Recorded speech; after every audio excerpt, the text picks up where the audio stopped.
All right, Muslim leaders are condemning these deadly attacks in Paris. Nonetheless, people want to know why the Muslim community is not doing more to combat this extremism from within. The Atlantic actually has a very good piece. I'd highly recommend you read it, called What ISIS Really Wants.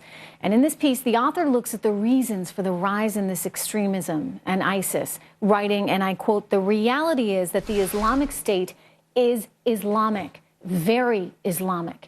Yes, it has attracted psychopaths and adventure seekers drawn largely from the disaffected populations of the Middle East and Europe, but the religion preached by its most ardent followers derives from coherent and learned interpretations of Islam." So is the religion itself the real foundation of this problem? Joining me right now is Zuhdi Jasser from the American Islamic Forum for Democracy. Dr. Jasser, welcome. I know you yourself are a practicing Muslim, and you have criticized the fact that more in the Muslim community are not coming out against ISIS. But let me just ask you about the religion itself. I mean, how do you defend the Quran when it's saying things like, and I'll share with you, "I will cast terror into the hearts of those who disbelieve. Therefore, strike off their heads and strike off every fingertip of them"? Well, I think it's appropriate for us and Trish, thanks for having me. You know, we have a major leadership problem, major clerical problem in Islam, and also to realize where Islam is in its history. We're 1,400 years plus old.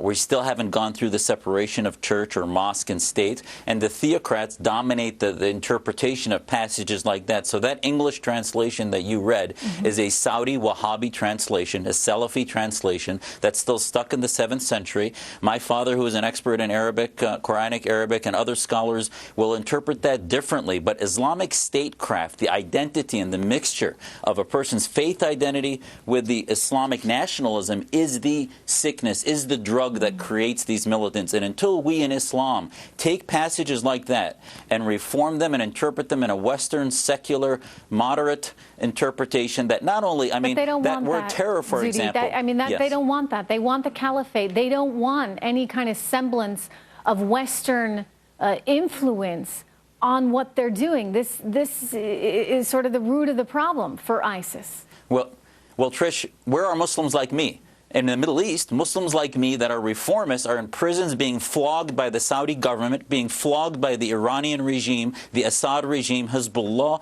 ISIS. We're caught between two evils that prevent the voices of moderation from ever coming out. So, yes, we have a major uphill battle, but if the West and the free world does not get into a long range, the short-term plan is to decimate ISIS, decimate Al-Qaeda, continue this whack-a-mole military program. And by the way, how do you do that? How do you do that? How do you decimate ISIS? Do you get rid of the caliphate? The caliphate's an idea. It's going to keep coming back until we Muslims put that into the dustbin of history. Yeah, but they have ISIS, a place to go right now. They've got Syria, and they've got parts of Iraq. So you have to.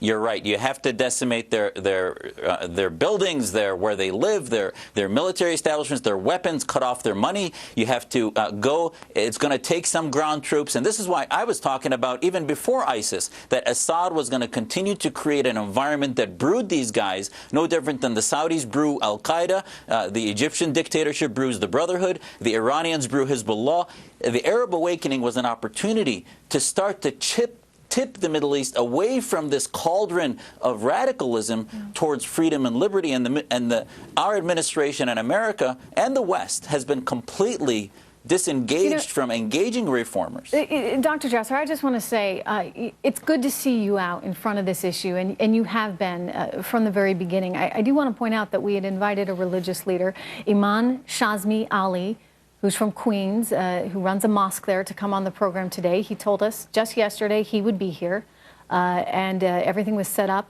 He was going to join you and myself in this conversation. He's not here.